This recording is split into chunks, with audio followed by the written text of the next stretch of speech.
magic school bus.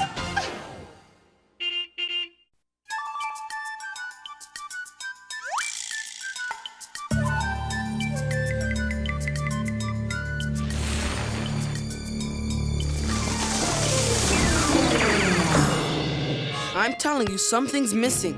But Tim, when it comes to deserts, we've got everything under the sun. Sorry, D.A. It just doesn't say desert yet. Are you kidding? It screams desert. We've got sand. We've got gravel. We've got desert plants like cacti, creosote bushes, acatillo. We've got the desert's harsh conditions. Hot, blazing sun, dry, blinding dust storms. Tim's right. There's something missing. Them bones, them bones, them dry bones, them bones, them bones, them dry bones, them bones, them bones, them dry bones. As I always say, Arnold, it never hurts to be prepared. That's funny, Ms. Frizzle. That's exactly what I was thinking.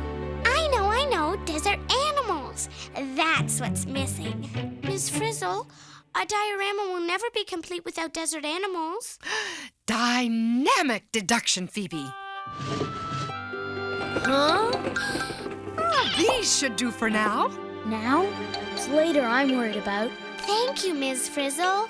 Here you go, little guy. According to my research, that's a kangaroo rat. And that's a Gila monster. Isn't it cute? Only Phoebe would think a Gila monster's cute. And there's more. Tortoise, beetle, scorpion, jackrabbit, roadrunner. Whoa, Liz, what's up with you? And do you know what this is? A baby coyote. Phoebe, are you sure all these animals live in the desert? Think about it. The desert is really hot. The sun beats down all day long. Beat, beat, beat. And there's nowhere for the animals to go to escape the heat. Heat. But Not only is it hot, but there's hardly any food in the desert. So any animal that shows its face gets eaten by a bigger one. huh? Stop! And that's not all. It isn't? The worst part, there's almost no water in the desert. No water? No shelter, no food, no water. In no time at all your cute little animals are buzzard bait. Scarcity is the name of the game, Phoebes. Scarcity. He's right, Phoebe. There's not much food, water, or shelter in the desert. We've got to do something. Yeah. What can we do? What What can we do? Well, at my old school, we take a stand, form a committee. Go on a field trip? Arnold, are you serious? He's right. SADS to the rescue! SADS? Students Against Desert Scarcity. To the desert. Miss Frizzle? Yes, Arnold. For once, I'm prepared. Regulation Desert Gear. As outlined in Chapter 7 of my new field trip survival guide. Ms. Frizzle, do your worst. I'll do my best, Arnold. Well, are you guys coming? Or do I have to save these desert animals all by myself? To the bus! Follow that Phoebe!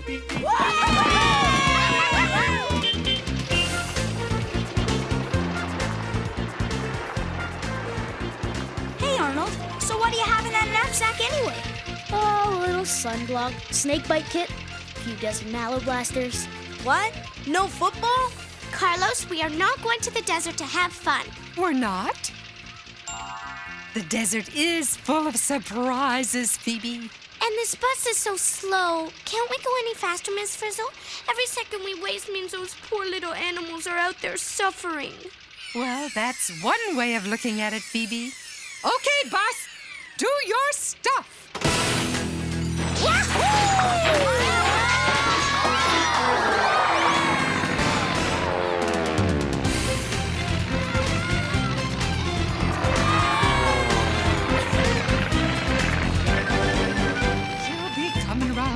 mountain when she comes, when she comes. Are we there yet? Chill, Phoebe. We only just took off. We're flying over mountains. Didn't you say students against desert scarcity? Yeah, and the mountains have plenty of shelter, food, and water. Miss Frizzle, we must be going the wrong way. Wrong way? Why, Phoebe, if it weren't for these mountains, there wouldn't even be a desert. What do mountains have to do with the deserts? Haven't you guys ever heard of a rain shadow? No. Some deserts are made by what's called the rain shadow effect. When warm, moist air rises over the mountains, its water vapor condenses into rain or snow. The mountains catch all the moisture, so the air reaching the other side is dry as a desert. Look out below! It's not fair. Why should the mountains get all the water? If you keep asking questions, Phoebe, you'll find an answer. Oh, and there's the perfect parking spot. Hold on tight!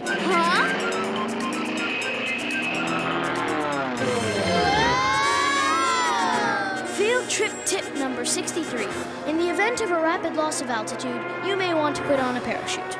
Liz, my parachute? That's not a parachute! That's a pair of shoes!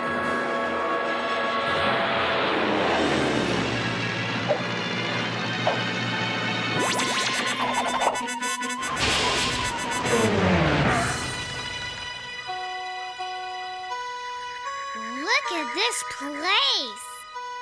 Phew. The thermal probe reads 107 degrees Fahrenheit.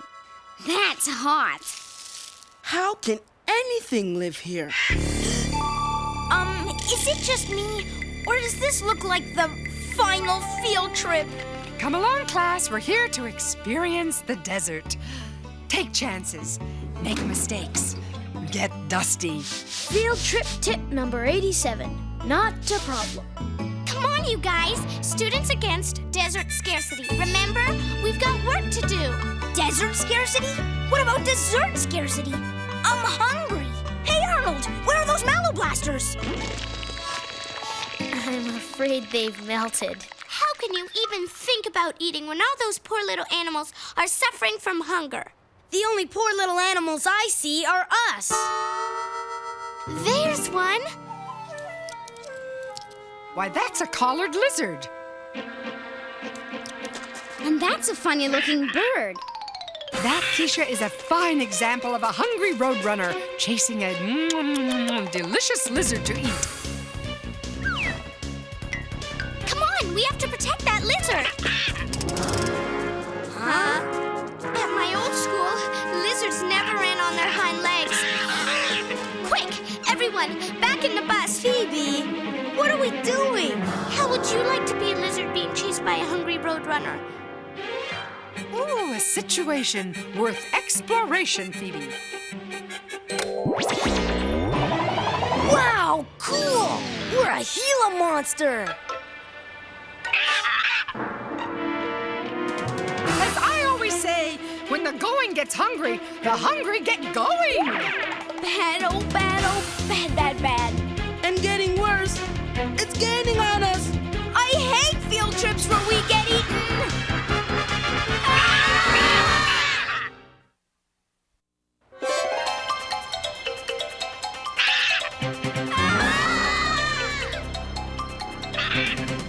Any minute now, we're gonna know what it's like to be eaten! Field trip tip number 107. To avoid being eaten, become inedible. What does that mean? Class, do I hear a suggestion to avoid digestion? According to my research, Arnold, it means we ought to become something that's not very appetizing. On the button, DA. One inedible horned lizard coming up.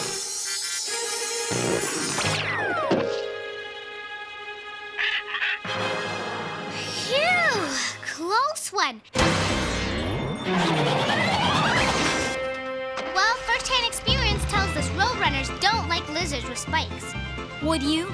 So, the little animals here have special ways to avoid getting eaten, like running fast or being prickly. Oh, Phoebe, that's right. Which means they don't need your help, Phoebes. Are you sure about that? Life is tough in the desert. don't we know it? It's too hot to chase after animals. Or to be chased. Phew, I'm burning up. Exactly. And somewhere out there is a poor little animal which is burning up too. Now come on, we've got to find it and help it. Stop the bus. Please. Everybody out! Not again. Single file class.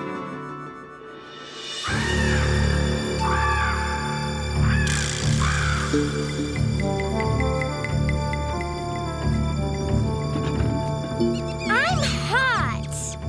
I'm tired. I'm hungry. I'm prepared. Phoebe, we've been looking and we haven't found any more animals. None, Phoebe, and I'm burning up. Me too. You're hot. What about that poor little jackrabbit? See, it's sitting there with the sun beating down on its head, and it's wearing a fur coat. Field trip tip number 158. When the sun is beating down on your head, put on a hat. Got that covered? Thanks, Arnold. Hey! Here, little jackrabbit. This will keep you from getting too hot. A nice hat to shade your... Phoebe? Arnold! Now, how will that jackrabbit keep cool? Well, Ear conditioning, Phoebe. ear conditioning. Good one, Miss Frizzle. Why, thank you, Carlos. Carlos, how can you joke at a time like this? According to my research, it's not a joke, Phoebe. You know how a car radiator cools off hot water from the engine? Some desert animals have big ears which do the same thing.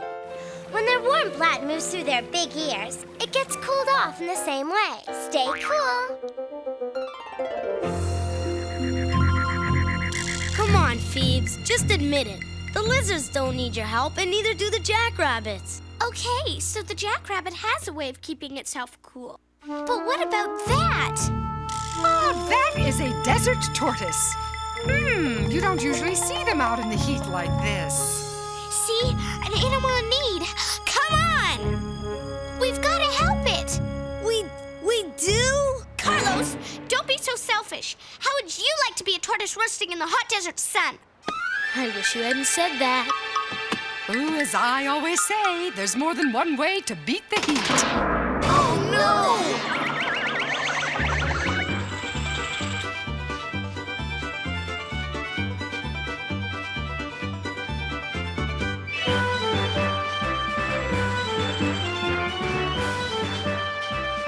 So this is what it's like to be a desert tortoise.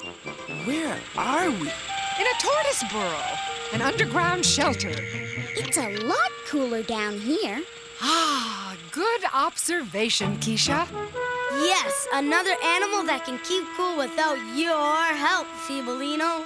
But Carlos, I just thought of something. Maybe the reason we didn't see any animals is because they all burned up before we got here. I knew it. We're too late.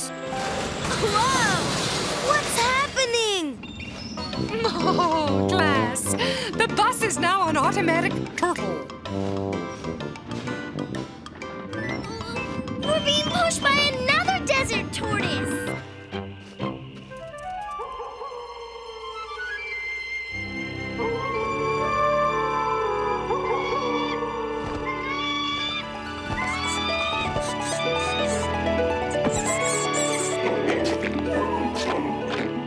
Still in the desert? Wow, what happened? The sun went down and the desert has totally changed. Oh, Carlos, look. How sweet. 11, 12, 13, 14. Hey, we weren't too late. The reason we didn't see any animals is because they were just waiting for the sun to go down. 50 degrees Fahrenheit. You don't have any sweaters in that knapsack, do you, Arnold? Once the sun goes down, the air cools off. Field trip tip number 257. To beat the heat, do like most desert animals. Come out only at night. There you have it, Phoebe. Another way desert animals help themselves. It's okay, Phoebe. There's nothing wrong with being wrong. As I always say, make mistakes, make mistakes, make mistakes. It's the best way to learn something. But let's face it, Students Against Desert Scarcity is a bust. Okay, Carlos, okay. You don't have to rub it in. I might have made a mistake about that lizard. And I might have made a mistake about that jackrabbit. And I even might have made a mistake about the tortoise. But there's one thing I know I'm not wrong about. How much you wish you'd stayed home today? No, how much everything in the desert needs water. You're telling me! Thanks, Ralphie. Phoebe! Well, if no one's gonna help me give water to all these poor little animals, I'll just do it myself. Phoebe, where are you going? I said I was gonna give these poor animals water, and I'm going to do. Phoebe, I know this may sound crazy, but hear me out. Okay, Carlos, I'm listening. These animals didn't need your protection from being eaten or from burning up in the sun, right? Right? They can cope, right? Right. Well, maybe they don't need your water either. Carlos, how can you say that? You know there's no water in the desert. You said so yourself. Rain shadow, remember? But look at them. They couldn't live without water, and they are definitely alive. They must get it somehow. Okay, then. If you're so smart, tell me how. Come on, Carlos. Take chances. Get messy. Make mistakes. I don't know. Exactly. Maybe people like me come out here and give these animals water. Maybe people like me keep these animals alive. Hey, at least save the water for the animals. What are you talking about? Didn't you just splash me? Is that rain?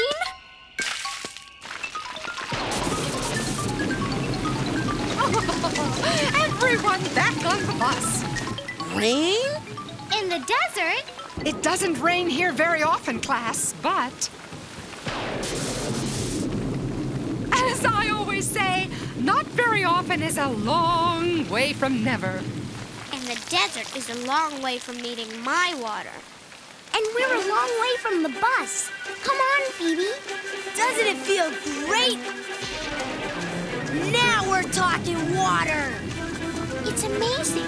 We went from absolutely no water to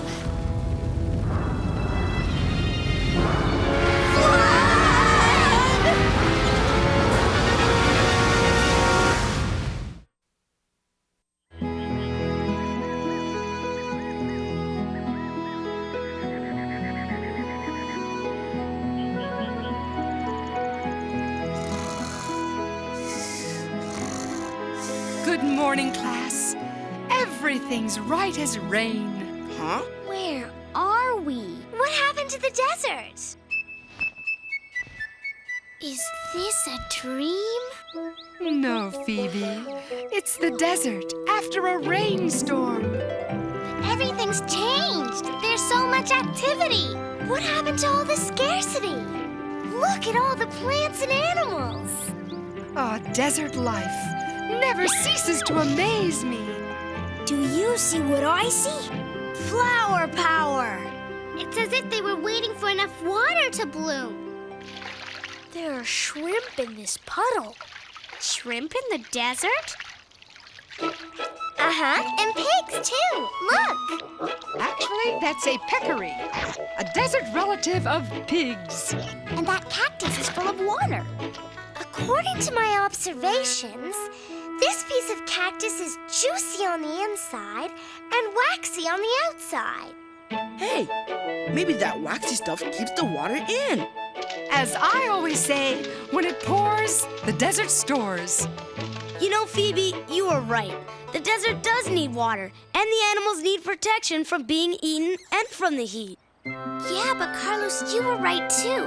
They don't need us to help them. They're already equipped to live here. That's right, Phoebe. Everything that lives here has adaptations to help cope with life in the desert. Well, come along, class. Back to the bus. You mean soaking up water as quickly as possible is an adaptation? Absolutely correct. And having spikes is an adaptation that helps keep you off the menu. And burrowing under the sand. And having big ears is an adaptation for beating the heat. Yes, all things that live here have adaptations for survival. Oh, it makes so much sense, doesn't it? Field trip tip number 999. For those without desert adaptations, always travel with a teacher with frizzy red hair.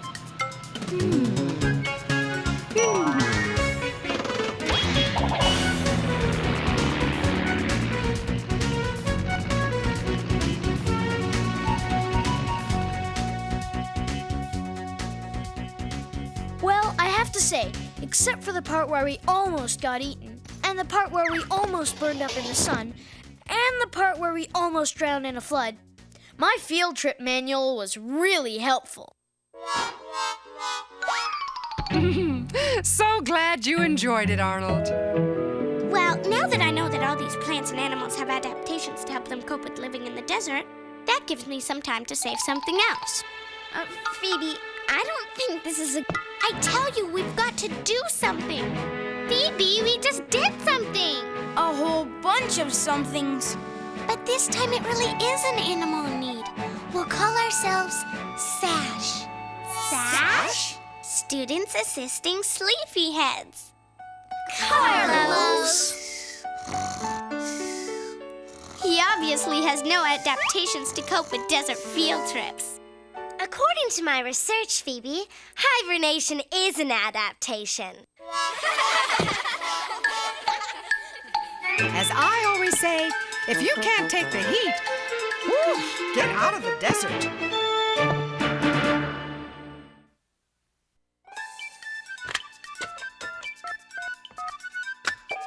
Is this the magic school bus? Is this the magic school bus? Magic school bus? Magic the magic school bus? You mean magic school bus? Magic school bus? Magic school bus? Magic school bus? I want the magic school bus! I want the magic school bus!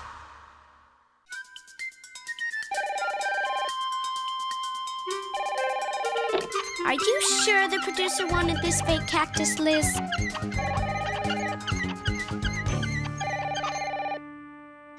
I'd better go. Me? At my old school, kids never answer the phone. Hello? Is this the magic school bus? Yes, but Good, because you see, I'm starting up a new group, Save Our Kangaroo Rats, and I want Phoebe to be present.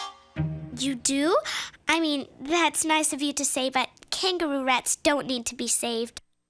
You mean they have adaptations that make it possible for them to live in the desert too? Right. For instance, they may never take a drink in their entire lives. They can get all the water they need from the seeds and plants they eat. Well, do they have an adaptation to help them cope with the short nights? Short nights? Yeah, watching that show, you'd think that nighttime lasted about 5 seconds. Oh, well, we were a little short on time. Uh-huh. But just a little. We wanted to show how desert animals come out at night. It's an adaptation, you know. Okay, speaking of adaptations, I don't know of any plant that grows from a seed the instant it rains. Look, when you have a lot of information to cover in a half an hour, you don't have time to wait for seeds to grow into plants. But they do grow very quickly in the desert. Did you want to see the desert in full bloom after the rain or not? Of course I did. And did you know that cactus needles are really leaves? Is that an adaptation? Yes, unlike leaves, needles don't lose any water. And you know what else? Not all deserts are hot. Huh? Even places that are very cold are called deserts if they don't get enough rain. Fascinating. Well, thanks for calling. Wait, one more question. Do you actually know Phoebe? Yes, in fact, Could you do me a favor? Just tell her that I think she's the greatest. Goodbye. maybe I should answer the phone more often.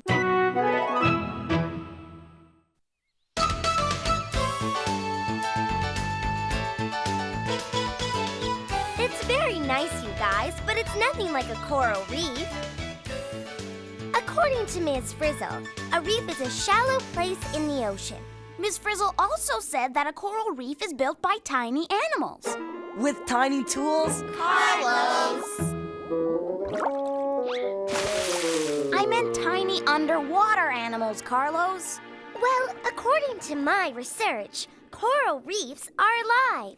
And gazillions of fish live there. So can we move the rest of the fish from the other tank to our coral reef now? Wait! We need one more thing to go right there. It's the only space left. And it's perfect for the shell Wanda and I are going to paint. Arr! Avast me hearties! Look what I just made for the new aquarium. What about our shell? Your shell, DA. I decided to make this treasure chest for our coral reef, and I see the perfect spot for it. But Wanda, we were supposed to make something together. Miss Frizzle said everything we put into the reef had to be done by partners. So, I thought of it and I made it. What better partnership is there? What's that? Miss Frizzle! Oh, good morning, class. My, look at all these wonderful things in the aquarium. Oh, and a treasure chest. Do you like it? I made it myself. Even though we were supposed to make something together. But you know I work better alone. Your treasure chest reminds me of something. Don't go away.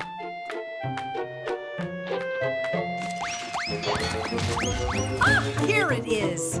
My great-great-great-great-great-great-great-great-great-great-great-grandfather Redbeard's treasure map. Redbeard? He was the pirate in the family.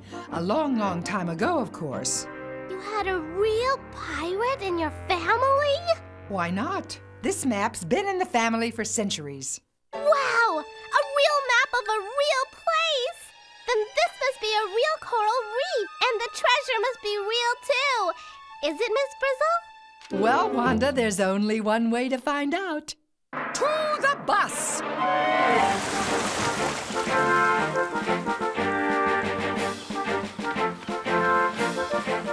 As my great-grandma told me, Redbeard was no ordinary pirate.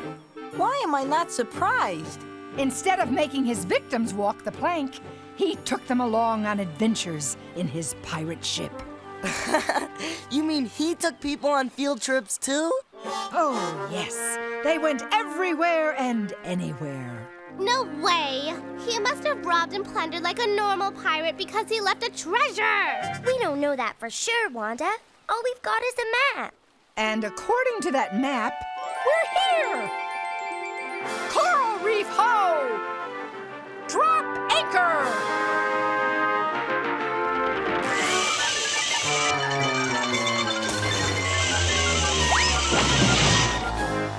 Coral Reef? Where? Good question, Ralphie, and I'm going to answer it. Partners, everyone. 2 by 2, please.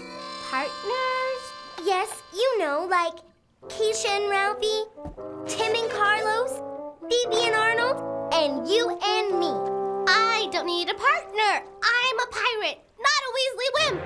Ah, but as old Redbeard probably used to say, go into the sea without a partner, matey, and you can get into deep trouble. Yarr. Ready, partner? Yeah, but I still don't know why. Ah, you'll need the map, Wanda. And don't worry, it's waterproof. Thanks, Miss Frizzle. To the treasure!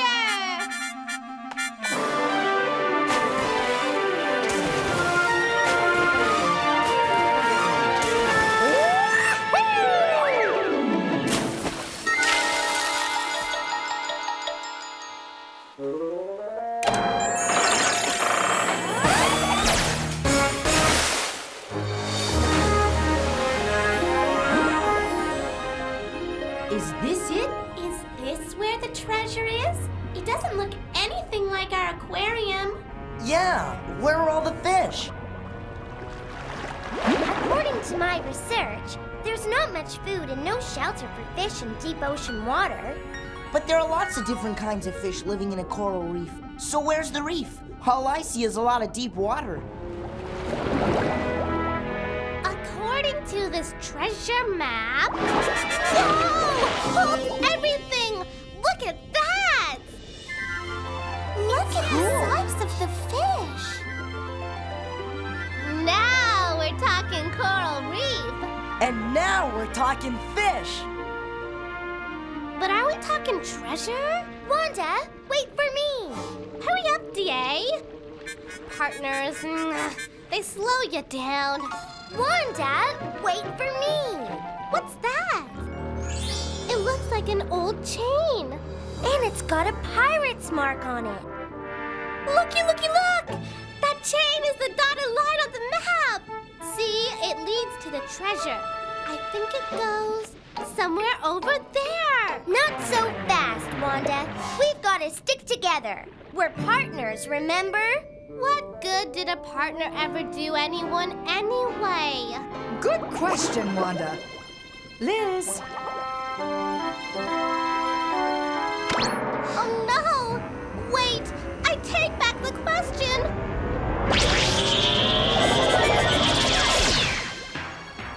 Oh no!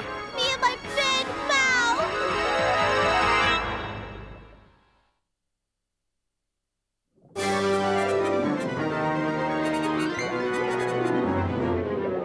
How am I gonna find the treasure now? I guess we'll just have to wait and see, Wanda. Ooh, I've never been a sea anemone before. Sea anemone? Is that what we are? According to my research, a sea anemone is a marine animal which looks like a plant. Yeah, looks like a plant and acts like a plant. Yeah, we can't exactly move from one place to another. But you get a good view of the fish from here. Whoops, not enough food for two. Okay, so you're seeing enemies, but what are the rest of us, Ms. Frizzle? You're hermit crabs, Arnold. Hermit crabs. Sure, why not? Seems safe enough. Nice hard shell. Hey, look, a rock. Yikes! That rock was a fish! And it ate that other fish. What kind of a place is this? A crowded one, Arn. Oh, the kind of place where you either eat or get eaten. A place where it's every critter for herself. But how am I going to get to the treasure when I can barely move? Well, since I'm a crab and crabs can walk, I'll just follow the chain. Aren't you glad you have a partner now, Wanda? Whoa! What's going on? Don't look now, but I think it's chow time. I knew I should have stayed home today. Octopus!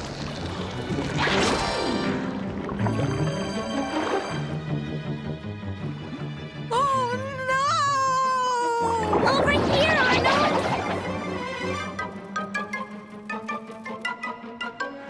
Nobody seems to want to swim near us sea anemones. That's because we sting. Lucky you, Phoebe. That means they leave you alone and won't eat you. So if we stay close enough to you, they won't eat us either. Hey, DA, this is bad enough as it is without you pushing me around. Hey, guys, look at what that real hermit crab's doing. Why would a crab want a sea anemone on its head? For protection, that's why. The sea anemone stung the octopus. Come on, let's see if it'll work for us.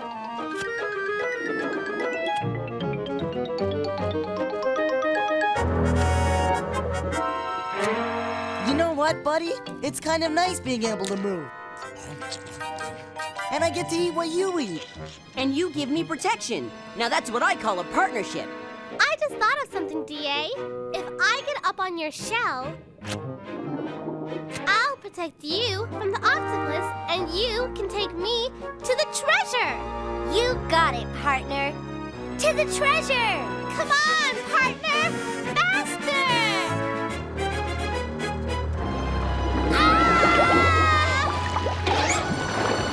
Hey, it worked! Your stinger scared him away. Nice one, Wanda! Way to go! You scared away the octopus. Yeah, okay, so that's the good news. How are we going to follow the chain through that teeny tiny space?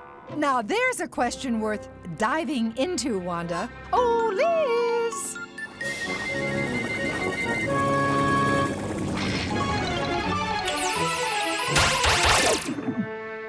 Well, at least I can move now. What are we, Miss Frizzle?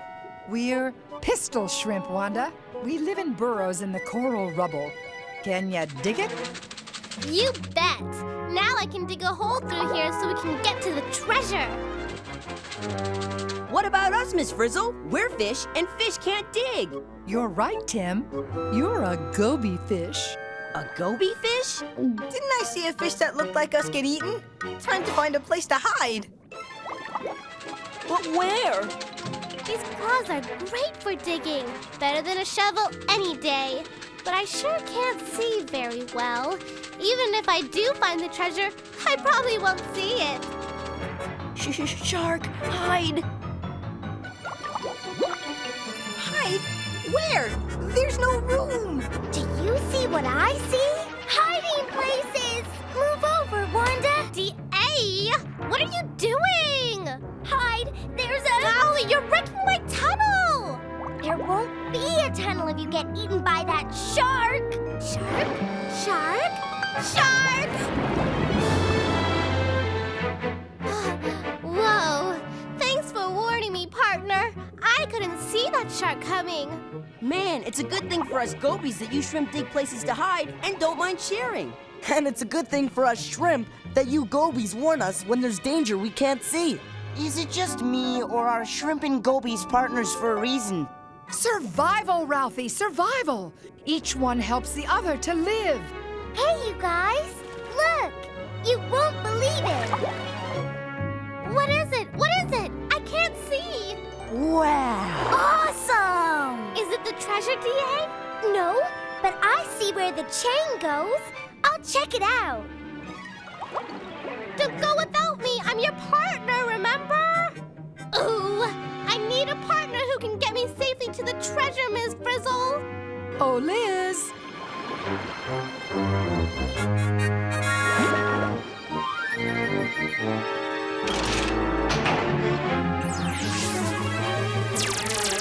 What's this time?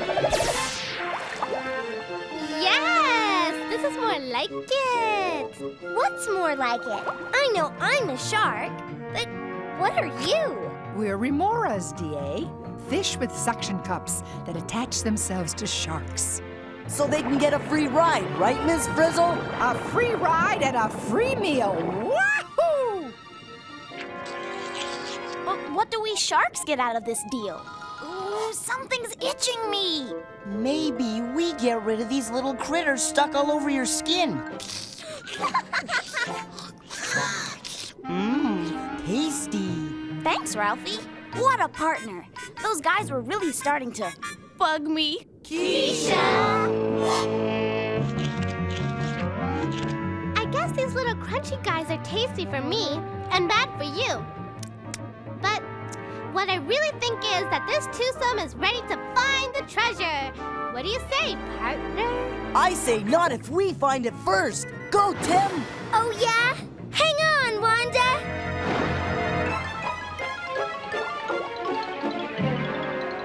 Hey, what's wrong with the reef over here? It looks almost dead. Never mind that. The treasure's in there. Let's get it. I don't like the look of this place, Wanda. Yay, it's the treasure.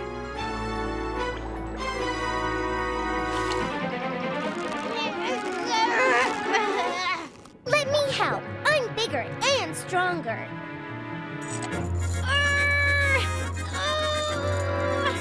Now we're talking partnership.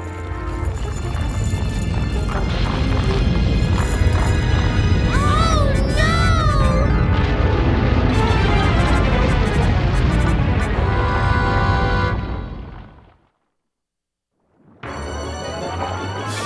Wanda, D.A., are you all right?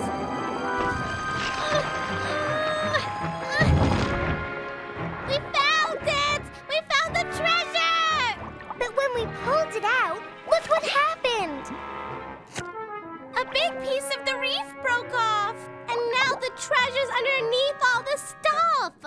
If you ask me, this whole part of the reef looks pretty sick. It's lost its color, too. Could something be wrong with it? I think that's a question we can build on, Dorothy Ann. Don't you, Liz?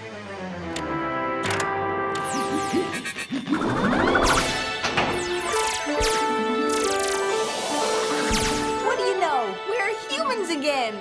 All the better to use your mega magnifiers, my dears. Now I know why they say the reef is alive. Look, it's made of little animals. Boingo, Carlos. Little animals called polyps. The coral reef is a limestone skeleton built by these polyps. And they're building new coral. Hold on. I think these polyps over here have something the ones in the sick part don't have. You're right, Tim. Each polyp has something inside it. And that stuff is algae. Algae? You mean like the scum I got on my shoe when I stepped in the pond? Wait a minute. Wait a minute! This whole day has been about partners working together, right? Right. First we were hermit crabs and sea anemones. The sea anemones protected the crabs. And the crabs moved the sea anemones around. They're partners! And then we were pistol shrimp and goby fish. The shrimp dug hiding places that helped protect the gobies. While the goby fish kept an eye out for trouble for both of them. Partners! And don't forget the sharks and remoras. Partners! Where critters meet to eat, it's sometimes better to cooperate than to compete. So, do coral polyps get something from the algae? Are they partners too? Righteously reasoned, Wanda. Since algae is a plant, it makes its own food from sunlight. It gives off wastes, which help the polyps make the reef. Cool! So if the algae helps the polyps build reefs, what did the algae get out of it? If you ask me, the algae get a nice, safe place to live, away from these hungry fish. Oh, fantastically figured, Phoebe. A partnership which is good for both partners is a partnership that lasts. So how come these polyps on the sick part of the reef don't have any algae partners? Maybe they're just being silly, like I was. Hey, polyps, take it from me. Sometimes it's better to work with a partner. Really, trust me on this one. I don't think they can hear you, Wanda. According to my research, if the water where coral lives gets polluted, the polyps get rid of their algae partners. But why would the water be polluted over here and not the water over there? The only thing about this place that's different is this is where I found The treasure!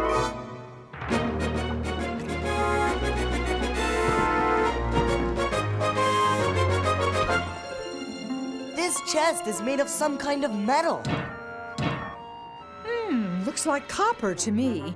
Redbeard knew many things, but he didn't know about pollution. You mean Redbeard's treasure chest could be polluting the reef, Miss Frizzle? It could indeed, Keisha. Well then, let's remove the source of the pollution. Hit it, Liz!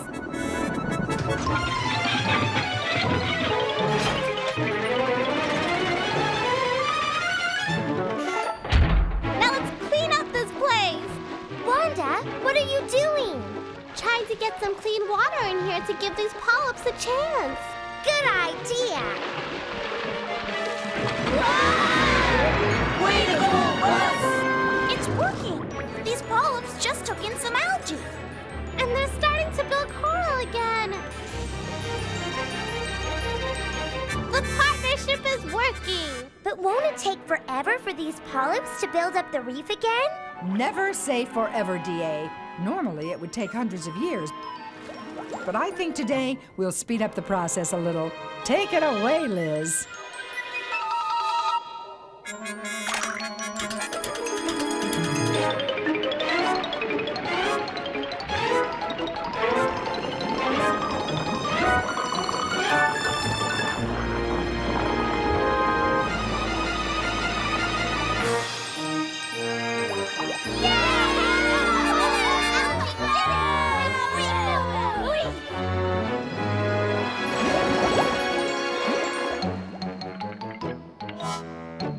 Careful. Easy does it.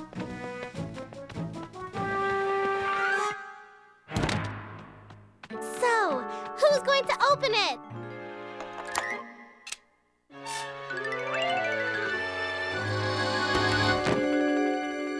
What is it? It's a model of his ship. Cool. Ah, there he is. great, great, great, great, great, great, great, great, great, great, great, great, great, great, great, great grandfather Redbeard. Oh, little did he know his treasure chest would one day hurt the reef. If he were here, he'd thank you all for finding it and pulling it out. Right, Redbeard? What do you think this is? It looks like some kind of handle. Why don't you pull it?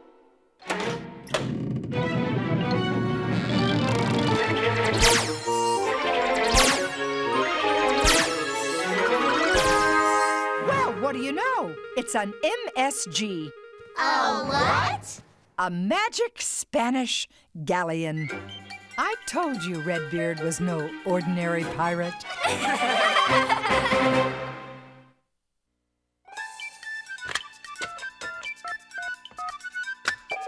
Is this the magic school bus? Is this the magic school bus? Magic school bus? Magic the magic school bus? You mean magic school bus? Magic school bus? Magic school bus? Magic school bus? I wonder what the magic school bus? Oh, the magic school bus!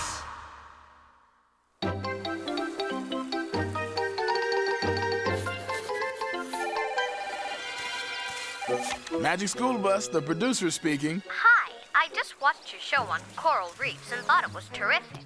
But I have a couple of questions on this partnership thing. Fire away, buddy. Is it true that most animals have partners like the ones you showed? Well, partnerships are a little unusual. That's why they're so interesting. Most of the time, animals compete with each other for things like space, mates, and most often food. Partnerships happen when each animal partner benefits the other and each does better as a result. And coral reefs are a good place to see that happening. But some animals just benefit from other animals without giving back, right? Absolutely. Take the coral reef crab, for example. It lives under the spines of the black sea urchin. Now, the urchin doesn't get anything out of it, but the crab gets some well-needed protection. Cool. Okay, now tell me the truth. Is a coral reef really alive? You bet it is, pal. The hard coral is part of the shell-like home of the polyps, and millions of polyps live together building the reef year after year. Do reefs really get sick like you showed? Unfortunately, they do, for lots of different reasons, including pollution and other human activities that harm reefs and the animals that live in them. Speaking of animals, aren't the ones that cooperate just being nice to each other? Sorry, animals aren't nice, except maybe to their babies. In fact, they tend to eat each other a lot. Thanks for calling, and thanks for your interest in coral reefs. Hey, coral reefs are one of the world's great treasures. We need to do what we can to protect them. You got that right, partner. Aren't you going to share your lunch, partner? Never mind.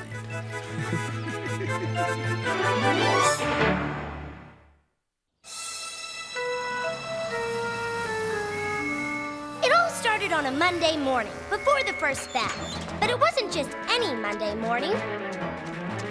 It was Earth Day, the day we celebrate taking care of our Earth. We'd ordered a surprise Earth Day present for Ms. Frizzle from the Rainforest Rentals catalog, and we were waiting for it to arrive.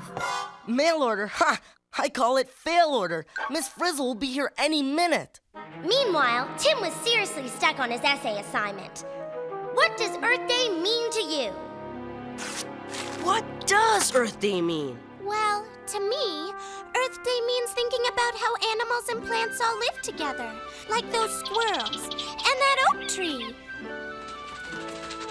That's great, Phoebe, but I don't know what that means, so it can't mean that to me, if you know what I mean. Hey guys, the present's here! It's Earth Day. Do you know where your teacher is? Good morning, class. Happy Earth Day, Miss Frizzle! And happy Earth Day to all of you. Earth Day, oh, my favorite holiday. We know. So here's a little Earth Day present, Miss Frizzle, from us to you. A present for me? Oh, you shouldn't have. Why, thank you, Liz. Congratulations, Ms. Frizzle. You have rented a tree in the rainforest. You are helping to preserve all rainforest plants and animals. What a worthwhile gift. Wait, there's more. Oh, my! My very own cocoa tree. How did you know? We know that cocoa trees make cocoa beans, and cocoa beans make chocolate. Oh, my favorite thing on earth. What a day. And listen to this. As a cocoa tree renter, you are entitled to all the cocoa beans your cocoa tree produces for 1 year. And here's your first shipment of cocoa beans. Open it! Open it!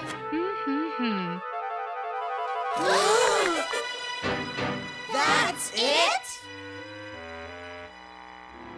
One measly shriveled Cocoa bean. We've been had.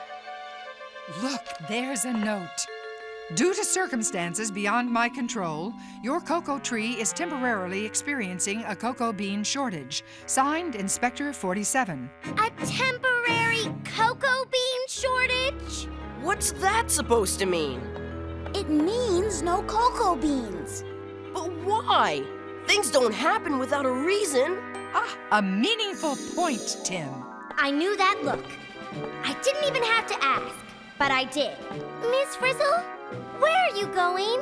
Ah, to the rainforest. Where else? Before the Pledge of Allegiance was pledged, we were on our way to the rainforest to untangle the web of mystery that surrounded the missing cocoa beans.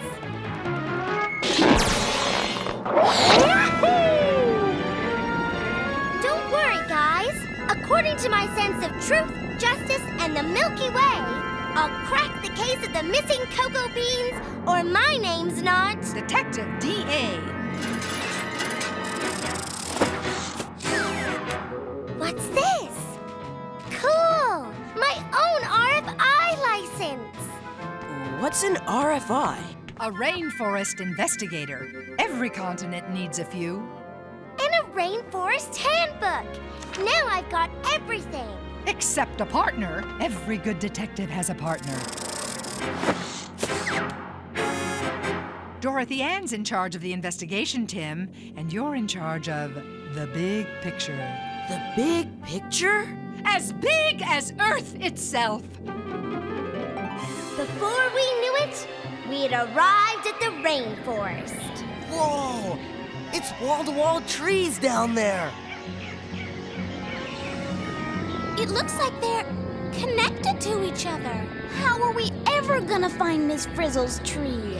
As my old parachute instructor used to say, look before you leap and never jump to conclusions. On the other hand, take over, Liz.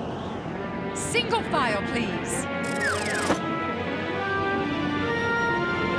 Before we jumped, I gave everyone a photo of Miss Frizzle's tree. I knew if we could find her tree, we'd find the cocoa bean thief. Look how many different kinds of trees there are. And birds and animals. And insects. Wahoo!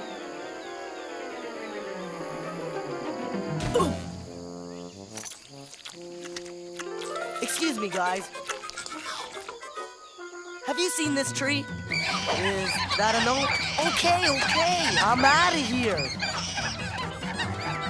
Ew, what's all this sticky stuff? Hey, Carlos, what's going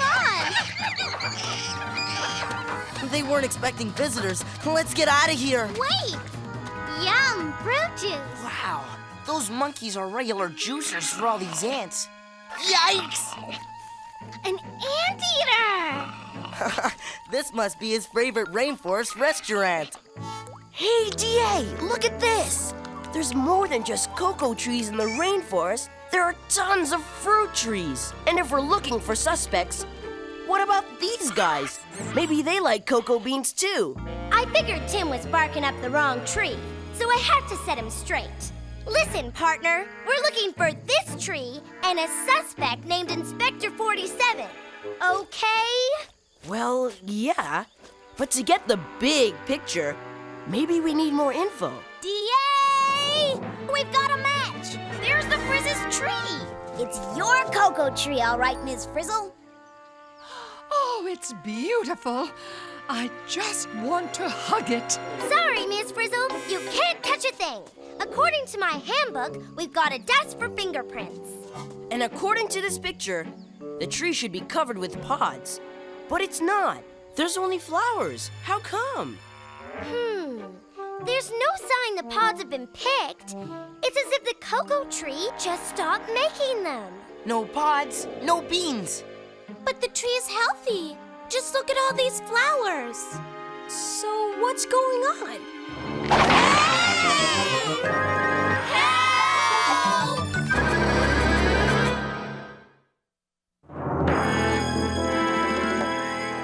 I knew the rainforest would net some surprises. I just didn't expect to be in the net. Congratulations, DA. Looks like this case is all wrapped up. Carlos!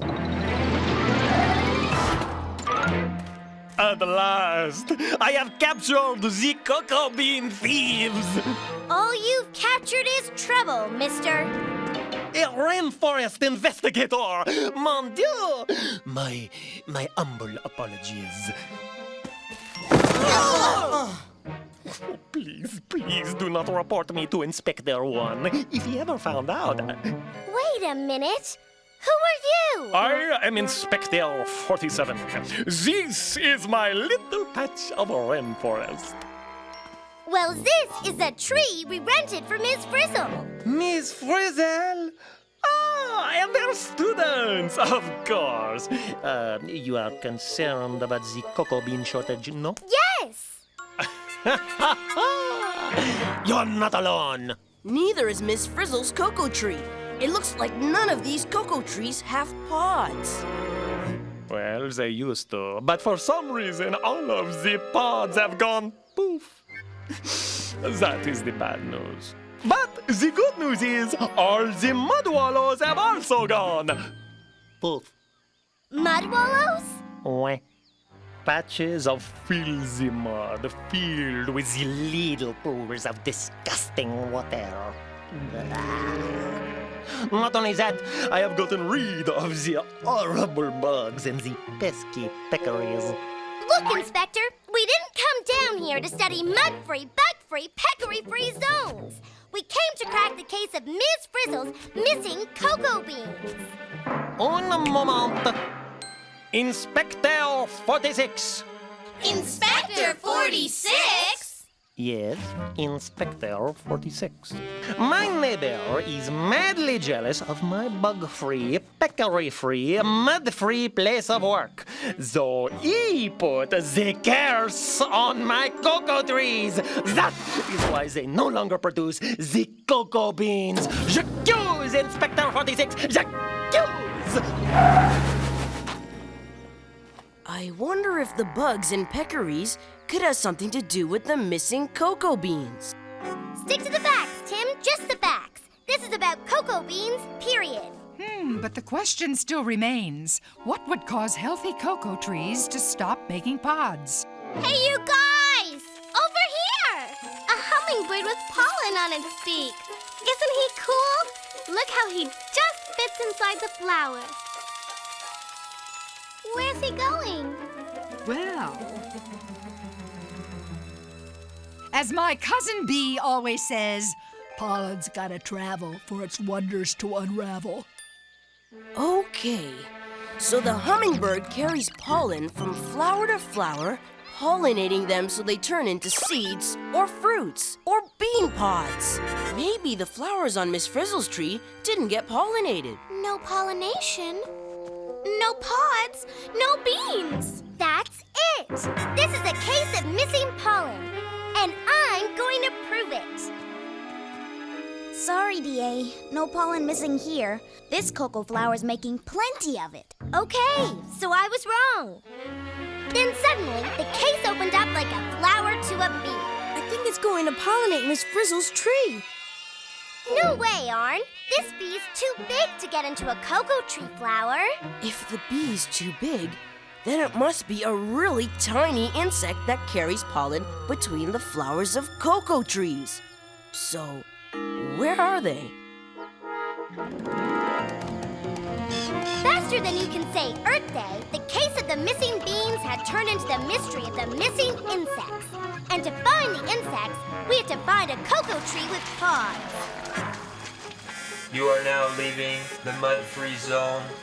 Beware of the peccaries, the bugs, and the filthy mud. Man, Inspector 47 sure's got a thing about mud. And I've got a hunch it has something to do with the missing cocoa beans. A connection worth detection, Tim. But, Miss Frizzle, what could mud possibly have to do with cocoa beans? Besides, we're searching for teeny insects. Is it just me, or are we about to get down and muddy with a Pack of peccaries! Watch out!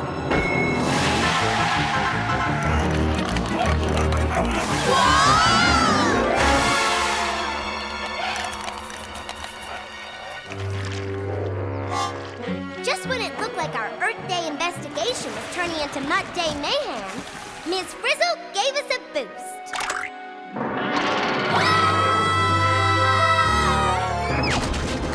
Now that's what I call springing into action. Whoa!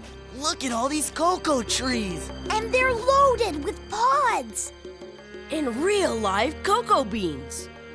And where there's a working cocoa tree, we should find our missing insect.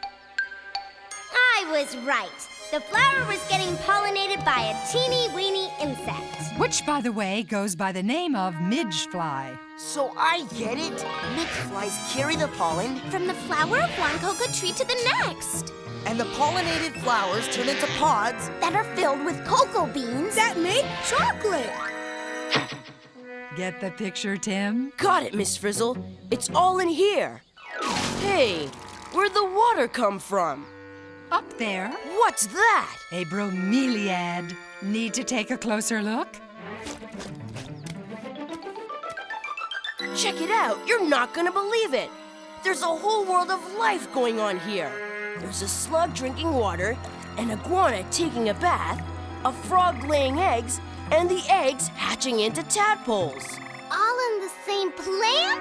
Yeah, it's like they're all part of the same tiny world, living, eating, and hatching in this one little pool of water. But unlike these midgeflies, it's got nothing to do with our cocoa trees. If we could get these midges back to Miss Frizzle's tree, our problem's solved. Hold it, D.A. What happens when those midges die? We'll be right back where we started. Could the picture be a little bigger than you thought, D.A.? No way! The solution to this mystery is the midges. I'm sure of it. But, D.A., don't you want to know why the midges disappeared?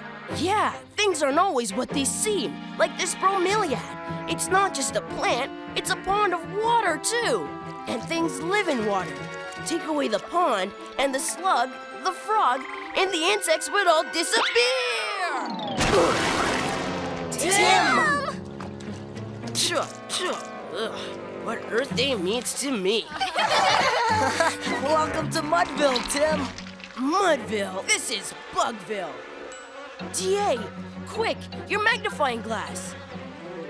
Just as I suspected, a mud wallow for the peccaries is also home sweet home for the midgeflies. You're right. It seems that watery mud wallows are the perfect place for laying eggs, hatching larvae, and raising midges. The plot and the mud thickens. I told you mud had something to do with it. Inspector 47 got rid of the peccaries, which got rid of the mud wallows, which got rid of the insects, which got rid of the cocoa pods, because the cocoa flowers never got pollinated. Then Inspector 47 is our culprit after all. But how did he get rid of the peccaries? I think he missed a few. Peccary stampede! Nothing like a pack of peccaries to place us in a perilous predicament. One thing about going on a field trip with Ms. Frizzle, we could always count on a hands-on experience. Whoa! Hey! Thank you! What's going on? Class, pursue those peccaries. Anything in your handbook about how to stop a stampeding peccary? I'm looking! You are now entering a mud-free zone. You are now... We're back in Inspector 47's patch of rainforest. Turn around! Go back! Sure. Go away!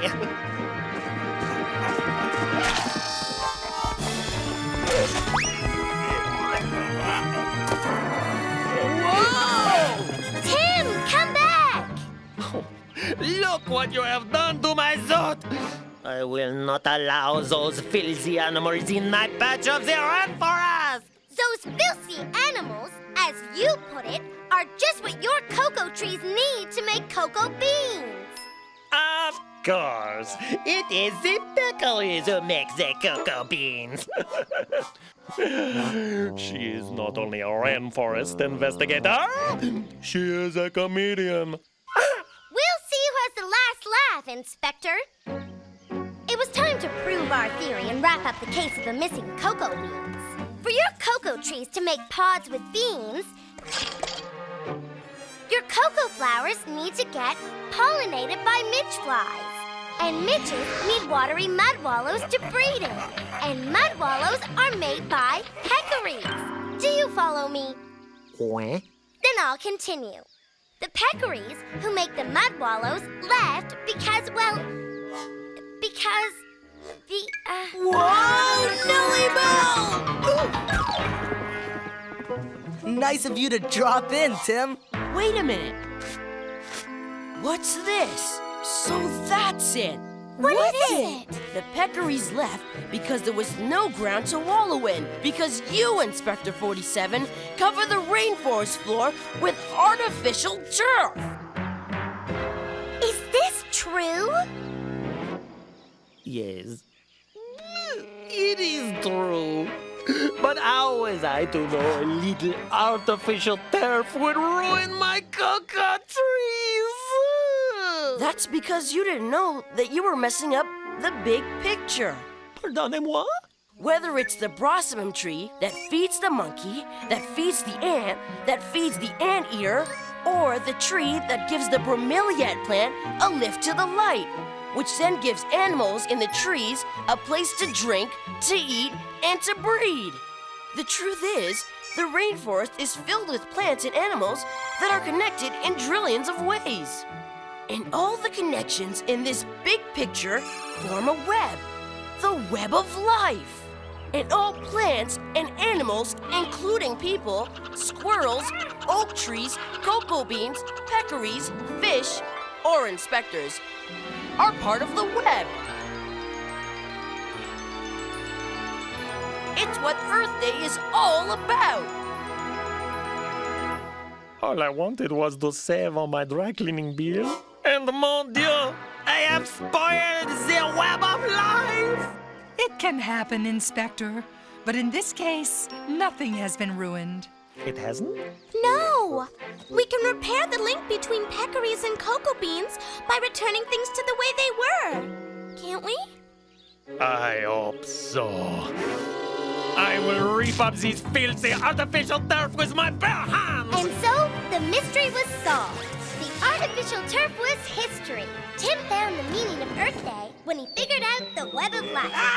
And Inspector 47 begged for a pardon from the peccaries. Come back, my pretty peccaries! I have a beautiful mud wallow just for you! The web must be restored! Soon!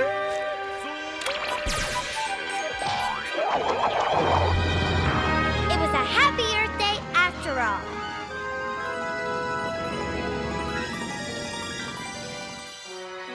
Several months later, Miss Frizzle received another shipment from Rainforest Rentals. All right! Yeah! Look at all those cocoa beans! There was a note from Inspector 47. Due to circumstances beyond my control, your cocoa tree has produced a bumper crop of cocoa beans. Yes! Signed Inspector 22. Inspector 22? Thanks to you and your students, I got a promotion.